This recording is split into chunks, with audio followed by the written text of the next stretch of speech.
Dr. Brad Wenstrup is on the show, also happens to be a United States Congressman on the show on 700 WLW. Brad, how are you? How you been?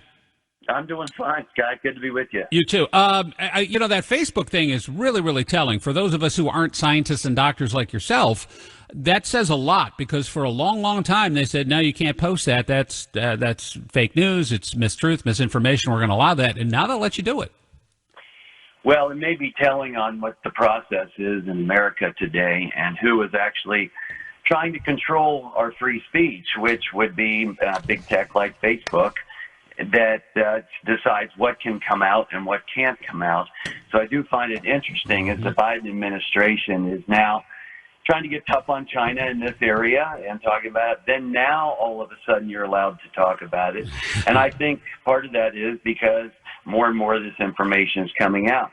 I have a lot of frustration because when COVID hit and we were basically quarantined and isolated, I was on the phone with a friend of mine who's a physician, and he's shut down from his practice, is an orthopedic surgeon, and we were digging, and he was actually even on the phone with infectious disease doctors in China. This is a year ago.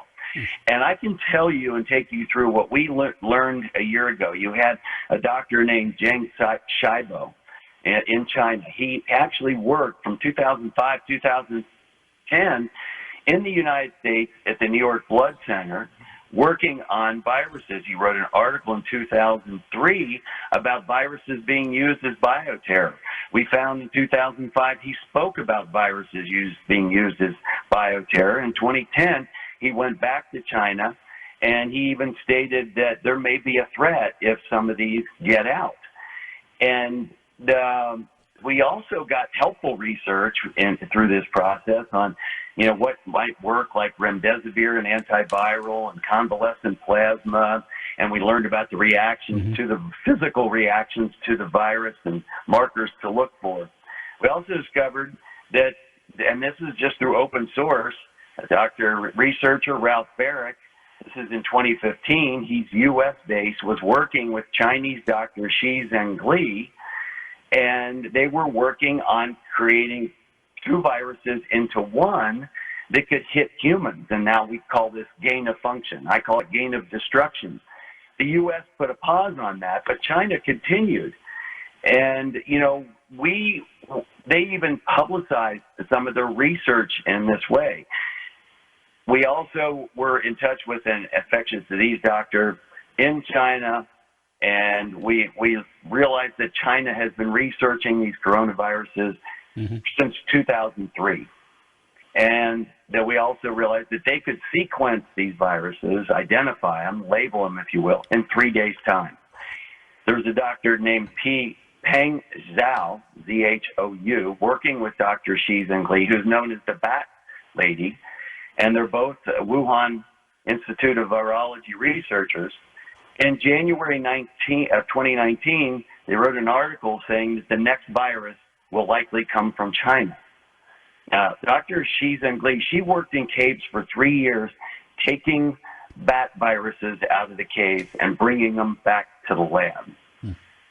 December 12, 2019, was the first reported case of COVID-19. And we don't know if it's a result of gain of function or where it came from. She coded it by December 30th, of 2019. She analyzed the samples from 2 patients. They had been studying 7 patients since December 12th. And she wrote about the cases online in January 23rd of 20 and February 3rd of 20. And on February 6th, there was an article out of Beijing in the South China Morning Post saying that the virus, now known as COVID-19, was a direct descendant of one that she culled from a cave in Yunnan province and matched it 96%. So you add all these things. So hold on a second, Brad Wenstrup. You're saying with 96% certain that this Wuhan virus, we know the origins of this. We've got the exact time, the place, the location, and most likely what happened. That's what you're saying. What she said in this article, and she is also her name, but she said it seems to be a direct descendant from a virus that she culled from bats out of a cave in Yunnan province and matched it 96%. Now, some people say 96% isn't very close. But if you think about it, if you are taking a virus, combining it with another virus so that it can attack humans, 96% might be pretty accurate. Right. So that's the question to be asked, right? And very few people have talked about that, Dr. Zengley. I have. We wrote an article that was in the Washington Times back in March of this year where we talk about the WHO has to actually demonstrate that they're independent from China on all of this. But, you know, the other things that we discovered, too, there was Dr. Wen Liang, maybe mispronouncing it, very critical of the response. This was one of the researchers. This doctor actually died of COVID. Then there was a Dr. Fenn, who was also critical, disappeared. One of the things that's even more bothersome through all this, when they realized they had this virus, China limited domestic travel but allowed people to leave the country. If they knew, Brad Wenstrup, they had you had infected people, virologists even, and then allowed them to travel abroad. And here's the thing, right? We had the Chinese New Year lined up completely with this thing where people are traveling all over the world. To me, that feels like negligent manslaughter. And on top of that, and I saw this a few weeks ago, and wow, I've never heard this brought up, but at the same time this is going on, they're having the military games in Wuhan. During that period, there were 10,000 active duty military personnel from more than 100 countries that were competing on the same stage. If they knew that that virus was loose, that it was in the community, and allowed this to occur, there should be extreme repercussions for China, shouldn't there? Absolutely. I mean, this is such an incredible offense to mankind. And the WHO, for example, is supposed to be there on behalf of mankind. And if you're not getting accurate data, if people are misrepresenting, if they're covering things up, we are never going to be able to function.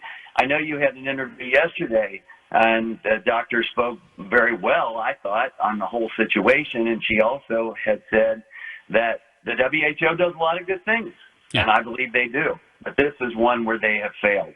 And why is this important? It is important that we take steps to prevent recurrence. We have to know where this came from. And, you know, you've heard these other theories that it was natural or it came from another animal, it came from some frozen food. There's been absolutely no evidence to indicate that. But here we have all this other evidence of things that took place and what we knew. We've got to be able to take steps to prevent something like this in the future. And without cooperation, there's no trust. And so here's some of the things we know. I stood on Intelligence Committee, and Republicans on the Intelligence Committee, we put together an interim report of just trying to put together facts as we know them. It includes a lot of the things I just spoke about. But we also know that they had problems with their safety protocols and that they've had leaks from this institute. And we now know about the gain-of-function research that they were doing. And I call it gain of destruction, trying to make one virus more capable of attacking humans. There's only one reason to do that. And we also now know that some of the researchers from that lab got sick in the fall of 19.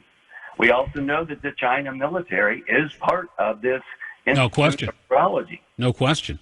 The other thing too is right now we know the WHO is not dependable. Representative Brad Wenstrup, and it's I mentioned this yesterday to Dr. Sapphire when she's on talking about this, that it's like trusting the UN. They can only do so much. They do some good things, absolutely, no question about it. But when it looks to getting tough and enforcing things and resolutions and all this, they have no teeth whatsoever. I would say the same is true medically with the WHO. You can't believe also anything that the Chinese Communist Party says. So why isn't this administration, why aren't we right now, if we have this evidence in what we initially thought, and quite honestly, what I was told was, this probably came from a wet market. If that looks to be false, I think we also have to look at the reasons why we continue to want to believe that, and also, why aren't we getting tough on the Chinese government right now? And we should be. We absolutely should be. And, you know, it's also hard to understand. President Trump, when he started to realize these things, he said, I'm getting out of the WHO. We are not funding this anymore. And what did Biden do when President Biden became president? He immediately, gave the money again, funded them again, but then said, we're going to be tough on them. Well, that's not a great way to negotiate, I don't think. Right. Say, well, I think now if he pulls out of the WHO after he got back in, he's going to be looking with two left feet. So he kind of painted himself in a corner. I think politically that's what's going on. Well, I think you're right on that, and I don't expect him to back out of that again after he just got back in. But I do appreciate that he's finally recognizing this might be the case. But again, there may be political purposes for that, like because it's becoming more popular and more widespread to know that you can't trust the Chinese and that you should be looking into this. So, or maybe he's concerned that the facts are going to come out anyway. So, make it look like he's discovered these things. But these are not new. These things I'm telling you are things that I knew a year ago, and many of us knew a year ago, and I believe President Trump knew a year ago. And I know Mike Pompeo, Secretary of State, even wrote about it. So these are things that we knew and we were wanting the answers to, and we weren't getting them. Look, everyone knows in a communist system, their attitude is nothing is a lie if it benefits the state. That's a given. I think we all recognize and understand that. So how can that level of trust be there? I had always hoped, though, when it came to health, when it came to things like a pandemic, that there would be openness and honesty. But when you tie that to how they're trying to expand themselves militarily and be militarily dominant, and that the military is involved with the Institute of Virology, and that they had spoken since 2003 about concerns with bioterror and even talking about it being a weapon, it tells you everything you might need to know, or at least raise your suspicion to a very high level that we can't trust what they're saying and that we have to get to the bottom of it. And the truth has to be told at some point for the betterment of the world. Well, we also, too, I think the problem is this, that we fear any criticism of people who don't look like us, whether, especially when it is based in fact, in evidence, and even trying to find out the truth that's best for the best of the world. And that is, if we accuse or we come down hard if people don't look like us, then are we condoning racial unrest here in the United States? The connection between Asian Americans wrongly being assaulted for whatever reason, maybe because of COVID, is sickening here in the United States of America. Do you think that may be driving this too? Is we have this fear of, hey, we can't call the Chinese out because then there will be more violence against Asian Americans here. I look at the Chinese, I go, okay, you have the Chinese people who are as victims of this as we all are, and then the Chinese government who's complicit in covering this, not only covering it up, but doing these experiments. And if you're going to, I had this doctor on yesterday, and she said, well, gain of function, they do have plausible deniability, saying we're working on it to see how it jumps to humans, but then we can get ahead of it before it actually happens. All right, we'll give them the benefit of the doubt just for the sake of this conversation. If that's the case, though, it's imperative that you have the strictest and tightest and also most transparent protocols in place to make sure that this virus that killed 20,000 Americans and got another million sick doesn't jump. That's on you. Well, let me back up just a second here, because, look, countries like China, our adversaries, Russia as well, they love when we as a nation internally are divided and calling each other racist, right? The bottom line at the end of the day is I decry all racism. I decry all violence, especially based on that. It's absurd and should never be acceptable, right? But I asked this question, and I don't usually tweet very much, but one day I just couldn't take it, and I said, hey, America, how come you can't say China virus, but you can say UK variant and all these other things, right? But if you say it came from China, then suddenly you're I think that's, but yes or no, you think that that's also part of this, is the fear that somehow there's going to be backlash that makes it look like we're denigrating an entire race of people, and also not giving Americans the benefit of the doubt that we can't discern between the two. That's silly.